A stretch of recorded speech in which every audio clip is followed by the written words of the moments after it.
Welcome back to my channel. അല്ല, ഞങ്ങളുടെ channel Razeena Naushad എന്നാർ വേൾഡ്. ഇന്ന് ചെന്നൈയിലെ ഞങ്ങളുടെ രണ്ടാമത്തെ ദിവസമാണ്. ആക്ച്വലി ഞങ്ങൾ 3 ദിവസം മുമ്പ് പുറപ്പെട്ടാണ്. ഒരു ദിവസം ട്രെയിനിലായി പോയല്ലോ. അപ്പം ഞങ്ങൾ ഇന്നലെ മെറീന ബീച്ച് കണ്ടു. മെറീന ബീച്ചിൽ നിന്ന് ചെറിയ രീതിയിലൊക്കെ ഒരു ലൈവ് പോയി. ഞാൻ എപ്പോൾ ലൈവ് തുടങ്ങിയാലും ഒന്നുകിൽ എൻ്റെ നെറ്റ് തീരും, അല്ലെങ്കിൽ എൻ്റെ ബാറ്ററി ലോ ആവും. നെറ്റിൻ്റെ പ്രശ്നം പരിഹരിക്കാൻ വീട്ടിൽ വൈഫൈ എടുത്ത് വെച്ചിട്ടുണ്ട്. വീട്ടിൽ വൈഫൈ വെച്ചിട്ട് എന്തിന് ചെന്നൈയിൽ തെണ്ടി നടപ്പൂ എന്ന് പറയുമ്പോൾ വൈഫൈ വീട്ടിലാണുള്ളത്. ഞാൻ അങ്ങ് പോയിട്ട് എനിക്ക് ലൈവ് വരണം. അപ്പം ഞങ്ങളിപ്പോൾ നിങ്ങൾ സിനിമകളിൽ മാത്രം കണ്ട ഒരു ചെന്നൈയുണ്ട്. നമ്മളെല്ലാവരും തമിഴ്നാടിനെ ഇഷ്ടപ്പെടുന്നത് വിജയുടെയും സൂര്യയുടെയൊക്കെ ഈ ഗ്രാമാന്തരീക്ഷങ്ങളുണ്ടല്ലോ, ഈ ശിവകാശി, തിരുപ്പാച്ചി അങ്ങനെയൊക്കെയുള്ള സിനിമ, ഗില്ലിയൊക്കെ പോലുള്ള സിനിമകളിൽ നമ്മൾ കണ്ട ഒരു തമിഴ്നാടുണ്ട്. ചെന്നൈ സെൻട്രലിൽ വന്നാൽ നമുക്കത് കാണാൻ പറ്റത്തില്ല. ആക്ച്വലി നമ്മൾ ചെന്നൈ സെൻട്രലിൽ വന്നാൽ നമുക്ക് സെൻട്രലിൽ മാത്രമേ കാണാൻ പറ്റുള്ളൂ. നമ്മൾ ആ സിനിമയിൽ കണ്ട തമിഴ്നാട് നമുക്ക് കാണാൻ പറ്റത്തില്ല. ബാക്കിൽ പാട്ട് മ്യൂട്ട് ചെയ്ത് വെച്ചിട്ടുണ്ട്. ഏതൊക്കെയോ സീനുകളൊക്കെ വരുന്നു. ഗോപികയുടെ ഏതോ റൊമാൻറ്റിക് സീനാണ്. നിങ്ങളാരും അത് കാണണ്ട, ഞങ്ങൾ കണ്ടോളാം. അപ്പോൾ ഞങ്ങളിപ്പോൾ ടി നഗറിലോട്ട്, നിങ്ങൾ സിനിമയിൽ മാത്രം കണ്ടിട്ടുള്ള ചെന്നൈയിലെ ആ ടി നഗറിലോട്ട് ഞങ്ങൾ പോകാൻ വേണ്ടി പോവുകയാണ്. അപ്പം ഞങ്ങളിവിടെ ഫുഡ് കഴിക്കും. ഇന്ന് നമ്മൾ ഈ റൂം വെക്കേറ്റ് ചെയ്യും. ഇവിടെ നിന്ന് വെക്കേറ്റാണോ ചെക്കൗട്ടാണോ എന്തോ പണ്ടാരം നമ്മൾ ചെയ്യും. അത് കഴിഞ്ഞിട്ട് നമ്മൾ ഇവിടെ നിന്ന് ടി നഗറിലോട്ട് പോവുകയാണ്. ഇന്ന് അവിടെ സ്റ്റേ ചെയ്യും. നാളെ ഇവിടെ നിന്ന് ഗോയിങ് ടു കന്യാകുമാരി, പിന്നെ നേരെ വീട്ടിലോട്ട് കുറ്റിമറിച്ച് പോകും. അപ്പോൾ ഞങ്ങൾ കഴിക്കുകയാണ്, ബിരിയാണി കഴിക്കുകയാണ്. അപ്പോൾ ബിരിയാണി കഴിച്ചിട്ട് ബാക്കി എടുക്കാം. 2022 ഇക്കാക്ക് ആക്സിഡൻറ്റ് പറ്റിയ സമയത്ത് നമ്മളിവിടെ വന്നിട്ടുണ്ടായിരുന്നു ചെന്നൈയിൽ. ആ സമയത്ത് ഇക്ക മേടിച്ച ബിസ്മി ഹോട്ടലിലെ ബിരിയാണി തന്നെയാണ് കേട്ടോ ഇക്ക മേടിച്ചത്. ബിസ്മി ഹോട്ടലിലെ ചെട്ടിനാട് ബിരിയാണി. അന്ന് ഞങ്ങൾക്ക് ഇക്കാക്ക് കാല് വയ്യായിരുന്നതുകൊണ്ട് ഞങ്ങളിവിടെ ഡ്രോപ്പ് ചെയ്തിട്ട് പോയ പടയപ്പ എന്ന് പറയുന്ന ഓട്ടോ ഡ്രൈവറാണ് ഞങ്ങൾക്കത് മേടിച്ചെന്നത്. അതിൻ്റെ ടേസ്റ്റ് ഇപ്പോഴും വായിന്ന് പോയിട്ടില്ലായിരുന്നു ഗൈസ്. അതുകൊണ്ട് തന്നെയാണ് ഞങ്ങൾ ബിസ്മി ഹോട്ടലിൽ തിരക്കി പിടിച്ച് നിന്ന് ചെട്ടിനാട് ബിരിയാണി വാങ്ങിച്ചത്. അന്ന് ഒരു പിടി ഞാൻ ഇക്കാക്ക് വായിൽ വെച്ച് കൊടുക്കുകയാണ് ചെയ്തത്. അന്ന് കാല് വയ്യായിരുന്ന സമയത്ത് ചെന്നൈയിൽ വന്നപ്പോൾ. അപ്പോൾ വാരി കൊടുത്തപ്പോൾ ഇക്ക വേണ്ടാന്ന് പറഞ്ഞ് നിർബന്ധിച്ച് ഒരു കൂടി കൊടുത്തതാണ്. അതിൻ്റെ ടേസ്റ്റ് കൊണ്ട് അവസാനം ഞങ്ങൾ രണ്ടാമത് കിട്ടുമെന്ന് വരെ അന്വേഷിച്ചു കേട്ടോ. അത്രയ്ക്ക് ടേസ്റ്റാണ് ബിസ്മി ഹോട്ടലിലെ ബിരിയാണി. അങ്ങനെ ഞങ്ങളെല്ലാവരും കുത്തിയിരുന്ന് വാരിപ്പറക്കി കഴിച്ചു. ഞാൻ പറഞ്ഞ് പോകാൻ നിൽക്കുവാണ്, റൂമൊന്ന് വൃത്തികേടാക്കരുത്, എല്ലാവരും നല്ല നീറ്റായിട്ട് കഴിച്ച് പറക്കിയൊക്കെ ഒതുക്കണം എന്നൊക്കെ പറഞ്ഞു നമ്മൾ പോകാൻ ഇറങ്ങി. ഇവിടെ നിന്ന് നമ്മൾ റൂം ചെക്കൗട്ട് ചെയ്ത് പോകാൻ ഇറങ്ങി. അപ്പം കുറച്ച് തുണികൾ ഉണക്കി ഇതിൻ്റെ മൊട്ടമാടിയിൽ ഇട്ടിട്ടുണ്ടായിരുന്നു. തമിഴ്നാടായതുകൊണ്ട് വായിക്കാതെ തമിഴ് പറഞ്ഞുള്ളൂ. അപ്പോൾ ടെറസിൻ്റെ മണ്ടയിൽ കുറച്ച് തുണികൾ ഹോട്ടലിൻ്റെ മുകളിൽ ഞങ്ങൾ ഉണങ്ങായിട്ടുണ്ടായിരുന്നു. അപ്പോൾ എൻ്റെ ഇക്ക അതൊക്കെ പറക്കാൻ പോയിരിക്കുന്നു. അപ്പോൾ പറക്കിയിട്ട് വന്നിട്ടുണ്ട്. അപ്പോൾ അതും കൂടെ പാക്ക് ചെയ്ത് കഴിഞ്ഞാൽ ഞങ്ങളിവിടെ നിന്ന് ഇറങ്ങും. അപ്പോൾ ഫോൺ വഴിക്കണം. നമ്മൾ വീട്ടിൽ നിന്ന് ട്രിപ്പ് പോകാൻ ഇറങ്ങുമ്പോഴത്തേക്കും സാധനങ്ങൾ കുറച്ചേ കാണും. പക്ഷേ ട്രിപ്പ് പോയിട്ട് തിരിച്ചു വരാൻ ഇറങ്ങുമ്പോഴത്തേക്കും സാധനങ്ങൾ ഇരട്ടിയാവും. ഇത് എങ്ങനെയാണെന്ന് എനിക്ക് ഇതുവരെ മനസ്സിലായിട്ടില്ല ഗൈസ്, ഇതിൻ്റെ ഗുട്ടൻസ് എന്താണെന്ന്. അപ്പോൾ എക്സ്ട്രാ 2 തലയണ വാങ്ങിയത് എവിടെ തിരികെ കയറ്റും എന്നുള്ള ചിന്തയിൽ ഞങ്ങൾ അവിടെ ചർച്ച ചെയ്തുകൊണ്ടിരുന്നപ്പോഴാണ് പാത്തൂട്ടി ഇവിടെ നിന്ന് വീഡിയോ എടുക്കുന്നത് കേട്ടോ. പിന്നെ ഒരു തലയണ കൈ പിടിക്കാൻ നിൽക്കുക പറഞ്ഞു. പിന്നെ വെളിയിൽ ഇറങ്ങിയിട്ട് ബിഗ് ഷോപ്പർ മേടിച്ചിട്ട് ഒരു തലയണ അതിനകത്ത് ഇടാമെന്ന് പറഞ്ഞു. ഒന്നൊരു കവറിനകത്ത് കുത്തി കയറ്റി ഞങ്ങൾ ഇറങ്ങി. അതിൻ്റെ ഇടയിൽ ഇവിടെ എന്തൊക്കെയോ ഗോഷ്ടിയൊക്കെ കാണിച്ച് വീഡിയോ എടുക്കുന്നുണ്ടായിരുന്നു. പിന്നെ ഇറങ്ങുന്നതിന് മുമ്പ് 10 വട്ടം ചെക്ക് ചെയ്യേണ്ടേ, അതാണ് ഇവിടെ നടന്നുകൊണ്ടിരിക്കണം ഗൈസ്. അങ്ങനെ ഞങ്ങൾ പെട്ടിയും കിടക്കി എടുത്ത് ഇവിടെ നിന്ന് ഇറങ്ങി ഗൈസ്. നോക്ക്, തലയണോ ഞങ്ങൾ ട്രെയിനിൽ തിരിച്ച് പോകുമ്പോഴത്തേക്കും കിടക്കാൻ വേണ്ടി വാങ്ങിയതാണേ. തലയണ ഇല്ലാതെ പറ്റൂല. അപ്പോൾ നമ്മളെ പെടലിയൊക്കെ വേദനിച്ച് ഇങ്ങോട്ട് വന്നപ്പോൾ അങ്ങനെ 2 തലയണ വാങ്ങിച്ച്. അപ്പോൾ അതിൽ ഒന്ന് മാത്രമേ കവറിനകത്ത് കൊള്ളുള്ളൂ. ഇനി പോകുന്ന വഴിക്ക് ഒന്നുകൂടെ വാങ്ങിക്കണം. അങ്ങനെ ഒരു തലയണ കൈ പിടിച്ച് ബാഗും എടുത്ത് ഞങ്ങൾ ഇറങ്ങി ഗൈസ്. അപ്പം ഇക്കടുത്ത് ഞാൻ പറഞ്ഞു അത് അവിടെ ഉപേക്ഷിക്കാമെന്ന് പറഞ്ഞു. വേണ്ടടി, 50 രൂപയുള്ളൂ ഒരെണ്ണം. നാട്ടിലാണെങ്കിൽ ഒരു തലയണ 150 രൂപ. നമുക്ക് കൊണ്ടുപോയാൽ വീട്ടിൽ ഉപയോഗിക്കാമല്ലോ എന്ന് പറഞ്ഞു. അങ്ങനെ എടുത്തുകൊണ്ട് അവിടെ നിന്ന് ഇറങ്ങി. പുറത്തുനിന്ന് കവർ കിട്ടുമോ എന്തോ. டி நகர் போறதுக்கா? எங்களை அந்த பஸ் ஸ்டாண்ட்ல இறக்கி விடுங்க, நாங்கள் பஸ்ஸில் போயிருக்கிறேன். நீ எவ்வளோ கொடுத்தீங்க? ஏன்னா மெட்ரோ சுற்றி போகணும் சார், ஃபுல்லாக ஒன் வே, ரொம்ப கொஞ்சம் உள்ள லாங் போகணும், அதுதான். ഇവിടെ നമ്മൾ മലയാളികൾ അല്ലെങ്കിൽ വേറെ ഭാഷക്കാർ ചെല്ലുമ്പോൾ ഒരു കുഴപ്പമുണ്ട്. ഈ ഓട്ടോക്കാർക്ക് പല തരത്തിലാണ് റേറ്റ് കേട്ടോ. അവർ ഓരോ സ്ഥലത്തിന് ഇപ്പം ഞങ്ങൾ തന്നെ മെറീന ബീച്ചിൽ പോകുന്ന ദൂരം ചോദിച്ച സമയത്ത് ഒരാൾ 150 പറയും, ഒരാൾ 100 പറയും, ഒരാൾ 120 പറയും, ഒരാൾ 300 പറയും. അവർ പറയുന്നത് തന്നെയാണ്, അവരുടെ തോന്നിയാസം തന്നെയാണ് അവിടെ നടക്കുന്നത്. ഈ ഓട്ടോക്കാർ നല്ല രീതിയിൽ നമ്മളെ തേക്കും കേട്ടോ. നമ്മൾ മലയാളികളാണെന്നോ അല്ലെങ്കിൽ നമ്മൾ തമിഴരല്ല, അവിടെ ഉള്ളവരല്ല, നമുക്ക് സ്ഥലം അറിയത്തില്ല, ഭാഷ അറിയത്തില്ല, നമ്മളൊരു ബബ്ബ അടിക്കുന്ന ഒരു രീതിയിലാണ് ണെങ്കിൽ നമ്മൾ പെട്ടത് തന്നെ. പിന്നെ ഇവിടെ ഇക്കാക്ക് നല്ല രീതിയിൽ തമിഴ് സംസാരിക്കാൻ അറിയാവുന്നത് കൊണ്ട് പുള്ളിക്കാരൻ്റെ അടുത്ത് ഒരുപാട് ബാർഗൈനൊക്കെ ചെയ്തു. പക്ഷേ എന്നിട്ടും പുള്ളിക്കാരൻ 500 രൂപ തന്നെ വേണമെന്ന് പറഞ്ഞു. ഏകദേശം എൻ്റെ വീട്ടിൽ നിന്ന് ചിറയൻകീഴ് പോണ ദൂരമേ ഉള്ളൂ ടി നഗർ. ഞങ്ങൾ താമസിച്ച ഹോട്ടലിൽ നിന്ന് ടി നഗറിലോട്ട്. അത് ഞങ്ങൾക്ക് പോയപ്പോഴാണ് മനസ്സിലായത് അത്ര ദൂരമേ ഉള്ളെന്ന്.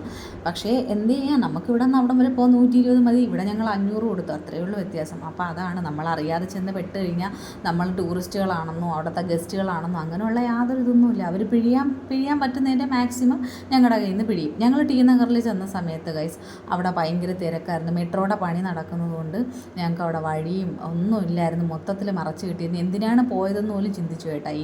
ഇനി വരുമ്പോഴത്തേക്കും നല്ല രീതിയിൽ നമുക്ക് കാണാമെന്ന് പറഞ്ഞിട്ട് നമ്മൾ പെട്ടെന്ന് തന്നെ അവിടെ ഇറങ്ങി. അവിടെ സ്റ്റേ ചെയ്യണമെന്നൊക്കെ ഉണ്ടായിരുന്നു, പക്ഷേ സ്റ്റേ ചെയ്തിട്ട് കാര്യമില്ല എന്ന് മനസ്സിലായി. അങ്ങനെ അപ്പുറത്തൊരു അമ്പലം കണ്ടപ്പോൾ ഞാൻ കുറച്ച് ക്യാമറ ഇങ്ങനെ പൊക്കി പിടിച്ചെടുത്താണ് കേട്ടോ വീഡിയോ.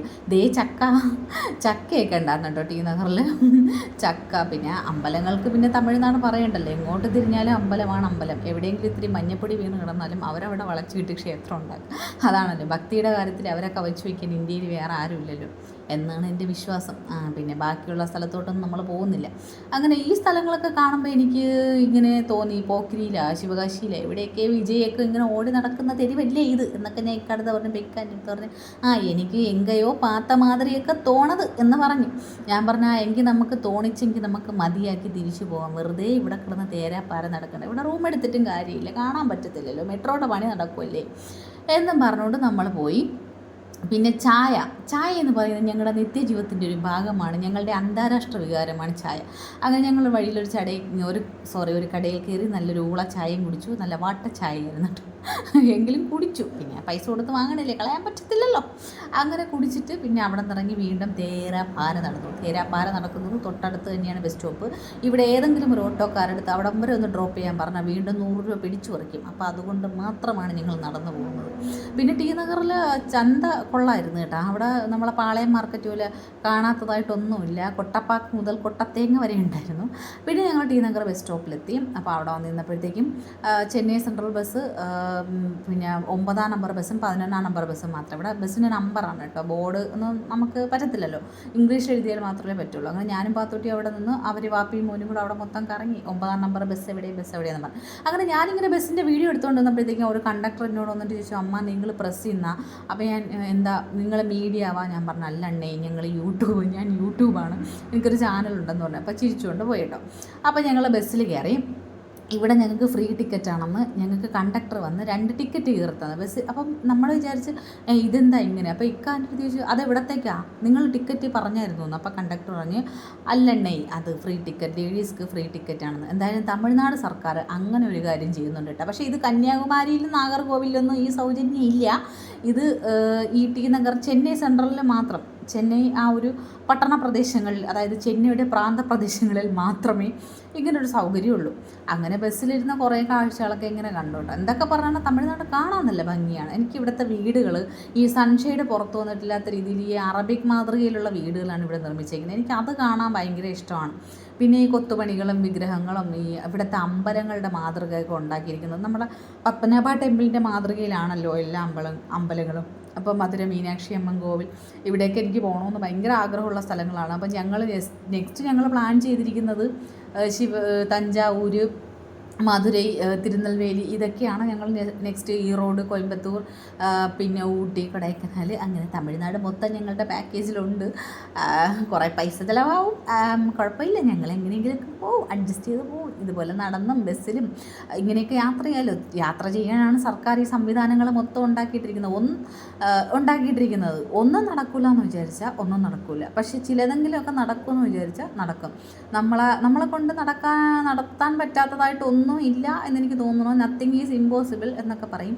അതുകൊണ്ട് പേസ്റ്റ് പിതുക്കിയിട്ട് തിരിച്ചു കയറ്റാൻ പറ്റുമെന്നൊന്നും ആരും ചോദിക്കരുത്.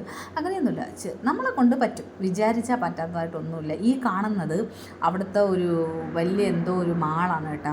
അപ്പം അത് ഞാനിങ്ങനെ വീഡിയോ എടുത്തുകൊണ്ട് വന്ന് എനിക്ക് അങ്ങനെയാണ് തോന്നുന്നത്. അപ്പം നമ്മൾ ചെന്നൈ സെൻട്രൽ സ്റ്റേഷനിലെത്തിയപ്പോൾ അവിടെ നിന്ന് കന്യാകുമാരി ട്രെയിൻ ഇല്ലത്രേ. പിന്നെ ചെന്നൈ എഗ്മോറിൽ പോകണമെന്ന് പറഞ്ഞു. സത്യമായിട്ട് എൻ്റെ പൊന്നുമക്കളാണ്, എൻ്റെ 2 അരുമ മക്കളാണ് എഗ്മോർ എന്ന് പറഞ്ഞ ഒരു സ്ഥലമാണെന്ന് ഞാൻ അപ്പോഴാണ് മനസ്സിലാക്കിയത്. ഈ വീഡിയോ കണ്ടിട്ട് എന്നെ ആരെങ്കിലും കളിയാക്കിയാലും എനിക്ക് പ്രശ്നമില്ല കേട്ടോ. ചെന്നൈ എഗ്മോർ എന്ന് പറയുന്നത് അവിടുത്തെ വേറൊരു വലിയ റെയിൽവേ സ്റ്റേഷനാണെന്ന് ഞാൻ അപ്പോഴാണ് അറിയുന്നത്. അങ്ങനെ ഞങ്ങൾ അവിടെ പോയിട്ട് പിന്നെ എഗ്മോറിൽ പോയി. അപ്പം ചെന്നൈ സെൻട്രൽ പോലെ തന്നെയാണ് കേട്ടോ എഗ്മോറും അത്യാവശ്യം വലിപ്പമൊക്കെയുള്ള, അത്യാവശ്യം സെൻട്രൽ പോലെ തന്നെ നല്ല വലിപ്പമൊക്കെ ഉള്ളൊരു റെയിൽവേ സ്റ്റേഷനായിരുന്നു. അങ്ങനെ എഗ്മോറും ഞങ്ങൾ നമുക്ക് ഈ യാത്രയിൽ എക്സ്പ്ലോർ ചെയ്യാൻ പറ്റി. പിന്നെ എഗ്മോറിൽ പോയി കന്യാകുമാരി ടിക്കറ്റ് എടുത്തു. വൈകുന്നേരമാണ് 7:30 അങ്ങാണ്ടെയാണ് ട്രെയിൻ. അതുവരെ അവിടെ കുറ്റിയടിച്ചതുപോലെ നിൽക്കണം. അപ്പം അവിടെ നിന്ന് ചെന്നൈ സെൻട്രലിൽ നിന്ന് എഗ്മോറെന്ന് കേട്ടപ്പോൾ തന്നെ ഒരു ഓട്ടോ ഡ്രൈവറെ ചാടി വീണിട്ട് എഗ്മോറാ വാങ്ങ പോകലാം എന്നും പറഞ്ഞ് ഞങ്ങളെ വലിച്ചുവാരി എടുത്തുകൊണ്ട് പോയി. അപ്പോൾ ഈ കാണുന്നതാണ് എഗ്മോർ. നേരത്തെ കണ്ടത് ചെന്നൈ സെൻട്രലാണ്. ഇതാണ് പഴയ ഏതോ ചരിത്ര സ്മാരകമായ മന്ദിരം പോലെയാണ് ഇരിക്കുന്നത്. നല്ല രസമുണ്ടായിരുന്നു കേട്ടോ. എനിക്കെന്തോ ഏതോ ചരിത്ര പ്രസിദ്ധമായ ഒരു കോട്ടയൊക്കെ പോലെ തോന്നി. അങ്ങനെ ഞങ്ങൾ വീണ്ടും വലിഞ്ഞു വാരി ട്രെയിനിൽ കയറി. ഈ തവണ ഞങ്ങൾ കറണ്ട് ഇത് ചെയ്യാൻ പറ്റിയില്ല. ഞങ്ങൾക്ക് കറണ്ട് റിസർവേഷൻ ചെയ്യാൻ പറ്റിയില്ല. അത് ഇല്ലെന്ന് പറഞ്ഞു. കന്യാകുമാരി ലോക്കൽ കമ്പാർട്ട്മെൻറ്റ് മാത്രമേ ഉള്ളെന്ന് പറഞ്ഞു. അങ്ങനെ ഞങ്ങൾ സെക്കൻഡ് ക്ലാസ്സിലാണ് കയറിയത്. എൻ്റെ പൊന്നെ അൺസഹിക്കബിളായിരുന്നു മൂത്രനാറ്റം. അവിടുത്തെ ടോയ്ലറ്റിൽ ആരും ദയവ് ചെയ്ത് പോകരുത്. ട്രെയിനിൻ്റെ ബാത്റൂമിൽ പോകരുത്. എൻ്റെ അനുഭവം കൊണ്ട് പറയുകയാണ് ഗൈസ്. ഈ കാണുന്നതാണ് ഏത് മലനിരകളാണ് ഈ കാണുന്നത്? പാത്തൂട്ടി പറഞ്ഞ് ഏതോ മലനിരകളാണ്. പശ്ചിമഘട്ട സമുദ്രനിരകളാണ് അങ്ങനെ എന്തൊക്കെയോ പറഞ്ഞ് മലനിരകളാണ് എന്നൊക്കെ പറഞ്ഞ്. അങ്ങനെ ഇവിടെ മൊത്തം കുന്നുമലയാണല്ലോ. അപ്പോൾ പാത്തൂട്ടിയാണ് എനിക്ക് പറഞ്ഞു തന്നത് ഈ മലകൾ കാണുന്നത് കേരള ബോർഡറാണെന്ന്. എനിക്ക് വല്ല തേങ്ങയും മാങ്ങ അറിയോ? ഇത് കണ്ടോ ഗൈസ്, കറങ്ങാൻ വന്നവർ ഇവിടെ കിടന്ന് പൂത്ത ഉറക്കം. പിന്നെ എങ്ങോട്ട് പോകാനാണ് നോക്കിയാൽ രണ്ടുപേരും നല്ല ഉറക്കം. ആ കുരിപ്പ് മാത്രമാണ് ഇരിക്കുന്നത് കേട്ടോ. അതിൻ്റെ മുമ്പിൽ കളിച്ചുകൊണ്ട് നിൽക്കുന്നത് രണ്ടുപേരും നല്ല സൂപ്പർ ഉറക്കം. എങ്ങോട്ട് പോകും? അങ്ങനെ സെക്കൻഡ് ക്ലാസ്സിൽ യാത്ര ചെയ്തതിൻ്റെ ക്ഷീണത്താൽ ഞങ്ങൾ 1.5 ദിവസം നിർത്താതെ ഉറങ്ങിപ്പോയി. സെക്കൻഡ് ക്ലാസ്സിൽ യാത്ര ചെയ്ത് നോക്കണം. അപ്പോൾ മാത്രമേ അതിൻ്റെ ബുദ്ധിമുട്ടറിയുള്ളൂ. കൈയുണ്ടോ, കാലുണ്ടോ, മുട്ടുണ്ടോ, നടുവുണ്ടോ ഒരു നിശ്ചയമില്ല. അതുകൊണ്ട് തന്നെ ഈ വ്ളോഗിൻ്റെ വൈൻഡപ്പ് എടുക്കാൻ ഞാൻ മറന്നുപോയി ഉറങ്ങിപ്പോയി. അപ്പോൾ കന്യാകുമാരി വ്ളോഗുമായിട്ട് അടുത്ത വ്ളോഗിൽ കാണാം. Tata, bye bye.